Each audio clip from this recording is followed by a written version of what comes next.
네, 현재 시간은 2시 37분 지나고 있습니다. 그래도 설 연휴를 앞두고 있다는 게 역시나 부담이었을까요? 지금 지수의 상승 탄력도는 둔화됐습니다. 코스피는 보합권까지 내려왔고요. 코스닥은 1% 넘게 하락합니다. 오늘 시장의 그 투자 의견과 전략은 옛솔로로 조금 더 명확하게 종목별 상향 알아보도록 할게요. 이번 시간 이정민 이사와 함께하겠습니다. 어서 오세요. 예, 안녕하세요. 네, 안녕하십니까. 이번에는 뭐 설 연휴 잘 지나는 줄 알았는데 갑자기 막판에 투자자분들이 발을 빼고 계십니다. 좀 아쉽거든요. 그래서 지금이 중요합니다. 과연 첫 번째 옛솔로 종목은 무엇일까요? 보시죠. 오늘 코스피의 레벨업을 만든 건 삼성전자 그리고 증권주를 포함한 이제 금융주들이었습니다. 뭐 배당에 대한 기대, 실적에 대한 기대 굉장히 큰데요. 그 중에서 지금 대장은 미래에셋증권이거든요. 뭐 투자도 잘하죠. 실적도 좋습니다. 옛솔로로 현 구간의 투자 의견 보시죠. 수급만 노고 세계에서 예스를 받았습니다. 말씀드린 것처럼 사실 미래에셋증권은 실적이 나오기 전부터 스페이스 X 테마로 엮였잖아요. 근데 제가 보니까 투자를 생각보다 많이 하고 잘했더라고요. 맞습니다. 미래에셋증권 같은 경우에는 참 어떻게 보면은 시장의 흐름에 맞춰서 참 투자를 잘 해놓은 것들을 잘 걷어들이지 않을까 하는 기대감을 안고 최근에 주가가 많이 움직이고 있는 것 같습니다. 뭐 대표적인 예로 최근에 개인 투자분들께서 이제 굉장히 좋아하시는 스페이스 X와 관련되어 가지고도 추정치이긴 하지만 약 한 2,300억 원 정도 규모로 투자한 것으로 현재 알려지고 있고요. 그다음에 XAI에도 한 3,800억 원 정도 투자한 것으로 현재 알려지고 있습니다. 마지막으로 DD 출신과 관련되어 가지고도 2,400억 원 정도 현재 투자한 것으로 시장에서는 지금 알려지고 있는데요. 이렇듯 다양한 투자 자산을 보유한 게 최대의 강점이다라고 시장에서는 좀 평가를 하고 있고요. 특히나 스페이스 X와 XAI 같은 경우에는 합병 이슈가 또 있죠. 그다음에 올해 이내 지금 현재 시장에서 이야기 도는 바로는 6월 중으로 아마 상장을 하지 않을까 하고 있는데 그럴 때 이제 지금 시장에서 추정하기로는 약 1조 원치 정도 되는 이제 자산을 보유한 것으로 평가를 지금 받아야 되지 않겠느냐 이런 식으로 시장에서는 이야기가 지속적으로 나오고 있습니다.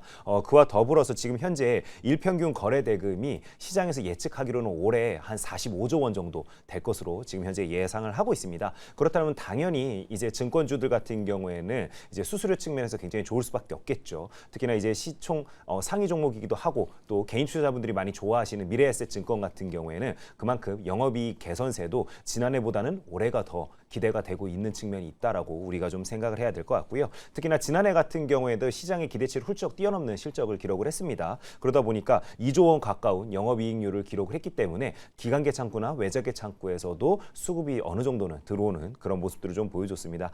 마지막으로 오늘 같은 경우에도 지속적으로 시장에서 언급되고 있는 게 주주환원 정책입니다. 그래서 설 명절이 끝난 다음에 이제 주주환원 정책을 미래에셋증권도 발표하지 않을까 하는 기대감을 가지고 또 매수하는 주체도 있다라고 우리가 좀 생각을 해야 될 것 같고요. 오늘은 이제 스피어 같은 경우에 스페이스X 관련주로 현재 엮여 있죠. 그러다 보니까 지금 스피어가 20%대 상승을 보여주고 있습니다. 그러다 보니 미래에셋증권도 이런 영향으로 인해서 현재 14%대 상승을 이어나가고 있습니다.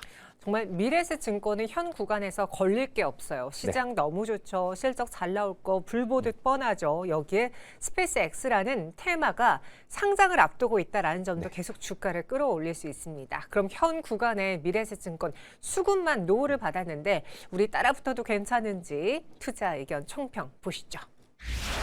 관망하자라는 의견 주셨네요. 네, 맞습니다. 이게 스페이스 X로 인해서 결국에 이렇게 한 번 더 좋은 슈팅이 나왔다라고 우리가 좀 생각을 해야 될 것 같은데요. 개인 투자자분들이 워낙 이제 열광적으로 지금 반응을 하고 있기 때문에 추세가 전혀 깨지지 않았죠. 하지만 지금 와서 무언가 이제 이 가격대에서 접근하기에는 다소 조금 늦은 감이 있습니다. 그렇기 때문에 추세가 깨지지 않는다라면은 기존 보유자분들은 그대로 관망을 하시면 되겠으나 신규 접근하기에는 조금 무리감이 있다라고 판단이 되었기 때문에 관망으로 일단 의견을 좀 드렸습니다. 그러면은 오늘 증권주들이 이렇게 다 같이 움직이고 있는 와중에 지금 현 구간에서도 뭔가 접근이 가능한 지금부터도 매력적인 증권주가 남아있긴 한가요? 저는 당연히 남아있다고 생각을 합니다. 대표적으로 3법 개정안을 우리가 이야기할 수밖에 없을 것 같은데요. 3차 3법 개정안 같은 경우에는 지금 현재 2월 말에 지금 임시국회가 열리고 있죠. 국회에서. 그래서 2월 말에 국회 상정이 전망이 되고 있습니다. 그래서 뉴스를 지속적으로 좀 검색을 좀 해봐야 될 것 같은데요. 이게 원래 기대감을 안고 1월 말 안에는 좀 통과가 되지 않을까 했었죠. 하지만 여야 여야가 합의로 인해서 일단은 미루는 이제 그런 모습들이 나오면서 하나를 비롯해서 당시에 이슈가 되었던 종목들이 전반적으로 지금 횡보를 하고 있는 상황입니다. 하지만 이제 3차 이제 상법 개정안 같은 경우에는 주요 골자가 결국에 자사주를 소각하는 부분에 있죠. 그래서 그 포인트로 우리가 좀 생각을 해봤을 때는 지금 현재 신영증권이랑 네. 부국증권이 굉장히 시장에서는 각광을 받고 있습니다. 신영증권 같은 경우에 자사주 보유 비율이 53.1%입니다. 그다음에 부국증권은 자사주 보유 비율이 42.7%이기 때문에 이렇게 만약에 자사주를 소각하게 된다라면은 이런 증권주들이 다시 한번 시장에서 부각될 수밖에 없는 그런 모멘텀을 가지고 있다라고 우리가 평가를 해야 될 것 같습니다. 오히려 대안주로 신영증권과 부국증권 이야기해 주셨습니다. 미래세증권 좋은 거 다 아는데 너무 다 알아서 현재 저희는 접근이 불가능합니다. 관망 의견이고요. 이어서 두 번째로 넘어가 보시죠. 한 달여간의 횡보장을 뚫어내고 오늘 52주 신고가를 기록한 한국항공우주입니다. 사실 다른 항공주들이 최근 조정이 좀 깊게 골이 나왔음에도 불구하고 버텨주다가 드디어 또 한 번 이를 뚫어냈거든요. 과연 한국항공우주만의 매력은 무엇일지 보시죠. 뭐 이유가 있나 봅니다. 올예스를 주셨네요. 맞습니다. 특히나 이제 방산주 안에서도 네. 최근에 참 엇갈리는 행보를 많이 맞아요. 보여줍니다. 뭐 예를 들어서 시청자 여러분들께서 많이 좋아하셨던 종목 중에 하나가 하나에어로스페이스, 그다음에 현대로템, LIG 넥스원인데요. 이런 종목들은 최근에 어느 정도 조정이 나오는 모습들을 보여주고 있는데 한국항공우주는 오히려 이제 박스권을 돌파하는 모습을 보여주고 있죠. 이게 다 이유가 있습니다. 예를 들어서 FA50이나 KF21 같은 특히나 KF21 같은 경우에도요. 그동안 이제 어떻게 보면 R&D 투자 그다음에 이제 시제기를 지속적으로 이제 운용을 하면서 테스트 기간이었다라고 하면요. 올해가 바로 양산의 원년이 된다라고 시장은 좀 인식을 하고 있습니다. 그래서 R&D에서 이제 매출이 찍히는 양산 단계로 넘어가기 때문에 이런 식으로 주가가 반응을 하고 있다라고 좀 생각을 해야 될 것 같고요. 특히나 하나 에어로스페이스 같은 경우에는 단기 급등과 그다음에 해외 수주가 이미 어느 정도는 그 기대감들이 주가에 반영이 되었다라고 이제 시장에서는 좀 인식을 하고 있습니다. 그다음에 현대로템 같은 경우에도 그동안 주가를 이끌었던 게 결국 폴란드에 대한 수주, 그다음에 그러한 기대감을 안고 모멘텀들이 좀 있었던 그런 모습이었죠. 하지만 이제 그런 부분에 대해서는 이제 피크로 인식을 하고 오히려 좀 세론이 나오는 게 최근의 흐름이었다라고 우리가 평가를 좀 해야 될 것 같습니다. 그러다 보니 오히려 이렇게 양산 기대감을 안고 있는 KF21을 비롯해서 이런 한국항공우주가 굉장히 모멘텀에 오히려 좋게 좀 작용을 하고 있고요. 특히나 이렇게 항공만 있는 게 아니라, 그러니까 방산만 있는 게 아니라 우주 섹터도 동사는 좀 하고 있죠. 그러다 보니까 복합적으로 지금 현재 수급이 잡히는 모습이 가장 특징이 된다라고 말씀을 드리겠습니다. 그러니까 올해는 다시 이제 양산을 하면서 돈을 벌 수 있는 해이기 때문에 오히려 한국항공우주의 경우에는 과거는 테스트, 이제 본격 시작이다라는 의견이었습니다. 그리고 보면은 사실 한국항공우주도요, 이름에 우주가 들어가잖아요. 네. 그리고 지금은 완전 방산 무기보다는 우주항공 테마가 더 강한 게 사실인데 그것도 혹시 한몫을 했을까요? 저는 당연히 한몫을 한다라고 생각을 합니다. 특히나 동사 같은 경우에는 정부와 어떻게 보면은 참 많은 일을 하고 있었죠. 네. 그래서 대표적으로 누리호 체계 종합 관련되어 가지고 이미 뛰어든 이력이 있습니다. 그다음에 한국형 발사체 같은 경우에도 민간 주도로 전환하겠다는 이야기가 지속적으로 나오고 있죠.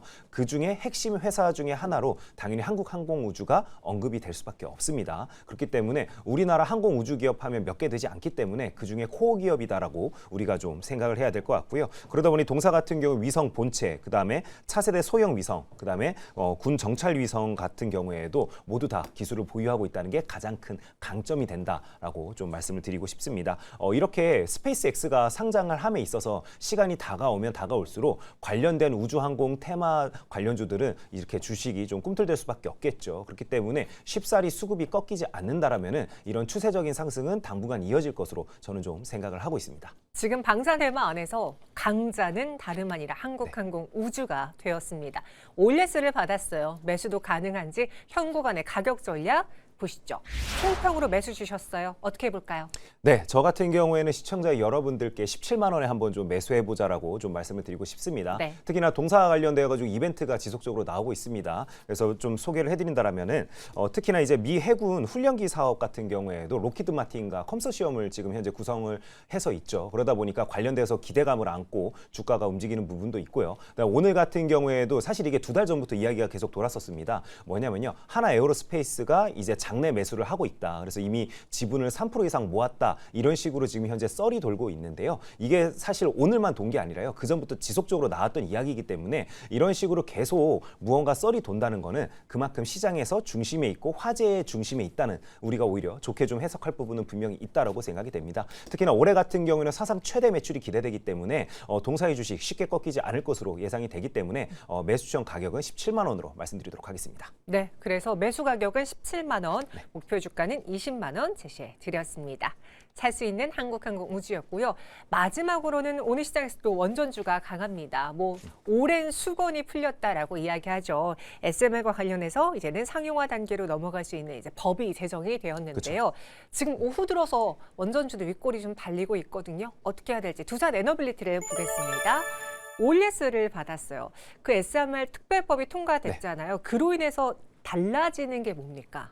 일단 달라지는 게 분명 있습니다. 네. 그전까지만 해도 일단 시장에서 기대감을 안고 있었던 부분도 분명히 있고요. 하지만 정부에서 이렇게 법안으로서 그 산업을 육성하겠다라고 밝힌 부분이기 때문에 그전까지는 약간 R&D 단계에 머물렀다라면은 이제는 상용화 단계로 넘어가는 그 초입이 법안으로서 확정이 되었다라고 우리가 평가를 좀 해야 될 것 같습니다. 그렇기 때문에 정부 주도로 이제 로드맵이 어느 정도는 당연히 구체화돼서 나올 수밖에 없을 것 같고요. 그다음에 두 번째로는 예산 확보가 그전보다는 훨씬 쉽겠죠. 법안이 통과가 되었기 때문에요. 그다음에 마지막으로 이제 인허가가 가장 까다롭습니다. 그다음에 부지 선정과 관련되어 가지고도 당연히 이제 민간과 마찰이 있을 수밖에 없는데요. 어쨌든 법제화가 되었기 때문에 관련되어서 조금 더 사업 타당성 검토나 이런 부분에서 당연히 시간이 단축될 수밖에 없을 것으로 현재 시장에서는 좀 기대를 하고 있습니다. 그렇기 때문에 그동안 이제 어떻게 보면은 서류상으로 머물렀던 이제 사업들이 본격적으로 착공으로 들어갈 수 있다는 그 기대감을 안고 오늘도 주가가 움직이고 있다라고 우리가 좀 평가를 해야 될 것 같습니다. 그리고 오늘 오전 장중에도요, 좋은 뉴스가 하나 나왔죠. 루마니아에서 SMR 투자 결정 승인이 이제 났다라는 뉴스가 한 8시쯤부터 이제 돌았던 걸로 저도 기억을 좀 하고 있는데요. 특히나 5월에 사전 EPC 단계에 돌입하는 것으로 현재 알려지고 있습니다. 그래서 결국에 루마니아 같은 경우에는 2030년까지는 SMR을 이제 가동을 하겠다는 목표를 발표했기 때문에 그런 관련되어 가지고 당연히 양상 가능성이 있는, 그리고 실질적으로 기술력을 어느 정도 보유한 것으로 현재 알려지고 있는 두산 에너빌리티로 당연히 수급이 몰리는 거는 수순이었다라고 좀 말씀을 드리겠습니다. 그런데 그중에서 사실 원전주가 오늘만 오른 건 아니었어요. 네네. 이번 주 내내 좋은 그렇죠. 모습 보여줬는데 상대적으로 두산 에너빌리티보다 한전기술, 한전산업, 우리 기술이 너무나 많이 올라서 왜 두에빌, 정말 이 시장의 대장주인 두에빌은 못 가는 거야라는 투자자분들의 볼멘 소리가 많았거든요. 네. 시총이 커서 그런가요? 당연히 시총이 커서 그런 것도 있고요. 네. 사실 우리가 솔직해야죠. 네, 저점 대비해서 먼저 많이 올랐었죠. 아. 네, 그러다 보니까 워낙 이제 많이 올랐기 때문에 상대적으로 이제 섹터 안에서 순환매가 돌았다라고 우리가 평가를 해야 될 것 같습니다. 한전기술 같은 경우에도요, 원전 설계를 담당하는 기업이죠. 그리고 한미 협력 시 직접 수혜가 예상된다라는 뉴스와 함께 최근에 상승이 좀 많이 나온 편이죠. 그리고 중형주에 속한다는 특징을 가지고 있습니다. 그다음에 우리 기술 같은 경우에도요, 계측과 제어와 관련되어 가지고는 원자력 기술이 현재 있는 것으로 알려지고 있죠. 실제로 수주 이력도 있습니다. 그렇기 때문에 특히나 작은 시총으로 인해서 테마성이 굉장히 강한 종목으로 알려지고 있죠. 그래서 가격 반발성이 좋다는 게 가장 큰 장점이 된다라고 시청자 여러분께 좀 말씀을 드리고 싶습니다. 특히나 이제 그 두산 에너빌리티 같은 경우에는 워낙 이제 시총도 크고 기술력도 있고 양산이 실제로 가능한 회사이다 보니까 기간계 창구나 외자계 창구에서 수급이 강하게 들어왔기 때문에 특히나 포트폴리오 측면에서 접근할 때는 참 기간계 창구에서는 어떻게 보면 포트 안에 꼭 있어야 될 종목이다 보니 긴 안목을 가지고 투자하는 이제 그런 부분들이 많다라고 좀 우리가 생각을 해야 될 것 같습니다. 근데 두에빌 같은 경우에도 꼭 원자력만 있는 건 아니고요. 올해 같은 경우에는 가스터빈 및 증기터빈과 관련되어 가지고도 해외 수주가 본격적으로 일어날 것으로 현재 시장에서는 기대하는 측면이 있습니다. 그렇기 때문에 꼭 원자력뿐만 아니라 기타 다른 사업들 같은 경우에도 선순환 구조에 들어선 게 아닐까 하는 기대감을 가지고 있다라고 시청자분께 말씀드리겠습니다. 네, 그래서 상대적으로 먼저 올랐고 시총이 또 무거운 것도 있기 때문에 두산 에너빌리티의 주가는 좀 아쉬웠다. 그럼 현 구간에선 어떻게 대응해야 될지 총평 보겠습니다.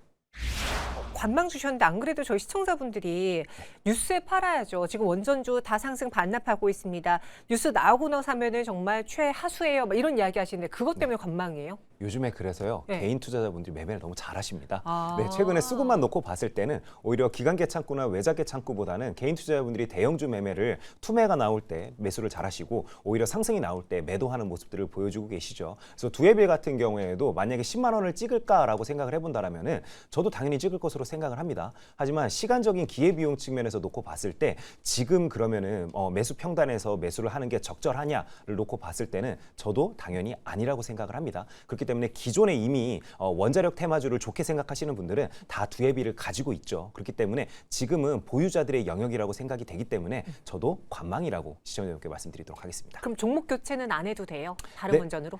네, 저는 굳이 뭐 건설주들을 가지고 계신 분들이 아니라면은 종목을 바꿀 이유는 전혀 없다라고 생각이 됩니다. 특히나 테마 안에서 대장주는 당연히 들고 있어야 되죠. 그렇다면 당연히 두산 에너빌리티이기 때문에 교체까지도 필요 없다라고 말씀드리도록 하겠습니다. 네, 알겠습니다. 이렇게 오늘 시장의 핵심을 담은 세 가지 종목을 통해서 현 구간의 대응 전략 제시해 드렸습니다. 이정민 이사와 함께했어요. 고맙습니다. 네, 감사합니다.